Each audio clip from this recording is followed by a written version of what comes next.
I have a friend just this morning was talking about his mother in the UK and how she's terrified because of watching hours and hours of news to even go to the pub.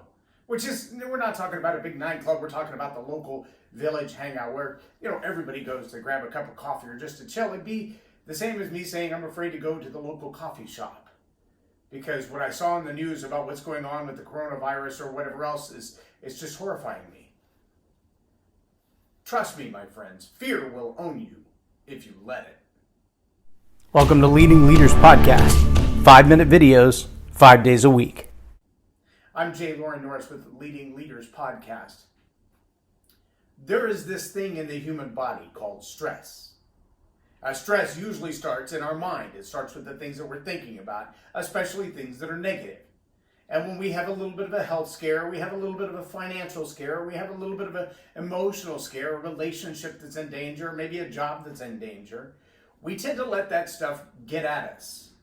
And it gets all up inside of our mind and it gets all up in our neck. You felt it, right? You just feel like something's crawling down the back of your neck, right?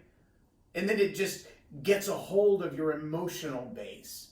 And you get all stressed out. And your hands get shaky and your palms get sweaty and the spaghetti on your shirt, right? No, that's a different song.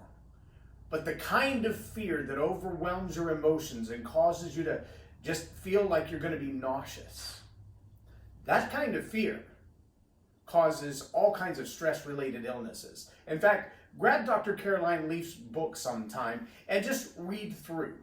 I believe Who Switched Off My Brain would be a really good start, or Switch On Your Brain would be another good one to follow up with. In those books, she makes this bold statement. Now, Caroline Leaf, Dr. Caroline Leaf, is a multi-decade neuroscientist, an absolute top-level expert, like Dr. Daniel Amen or some of these other people, Bruce Lipton, who studied the actual effect of the human brain and the relationship to the mind. They are not the same.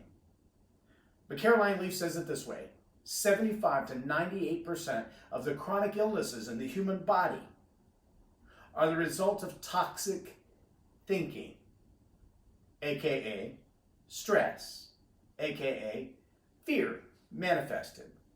Now, there are those people who make their living being fear mongers. All they want to do from a political standpoint or a social political standpoint or even an economic standpoint is to cause these giant rises and falls in the stock market, these giant rises and falls in employment numbers, these giant rises and falls, because they know that there's a certain base of the population of the earth that will sway one direction or another in the way that they think, the way that they vote, the way that they invest their money, based on where that needle is for fear. What is it we're afraid of? We're afraid of losing our jobs. We're afraid of losing our health. We're afraid of losing our freedom.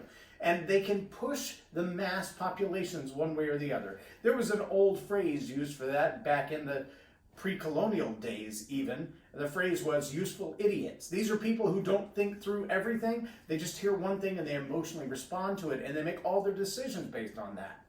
Unfortunately, some of those decisions have a negative physical, medical impact on the human body. And I'm telling you right now, that's not what you were made for. You were wired from your very creation with love. It's more natural for human beings to love one another than to hate one another. If you think I'm kidding, take a bunch of toddlers that are in a room where they have not been exposed to the mental conversations of parents who have negative thoughts about one another, and you will see that there are no racial barriers. They may fight over toys. They may have their own selfish possession ideas, but it's not about skin color. It's not about facial expressions. It's not about language or conversation. They don't have any. But love is naturally in them, and you will see it demonstrated. They have the power to choose, and so do you. What do I want to do? How do I want to live?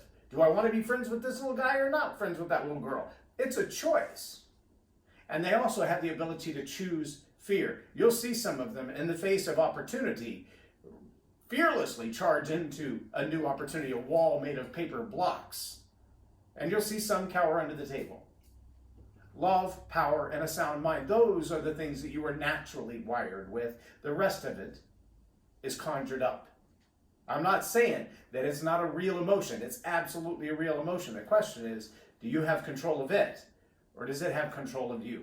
And if you're a leader, and you have authority and respect and influence and impact and transformation in the life of other people, you also have the ability to lead with love, power, and a sound mind, or to lead with fear, like a tyrant.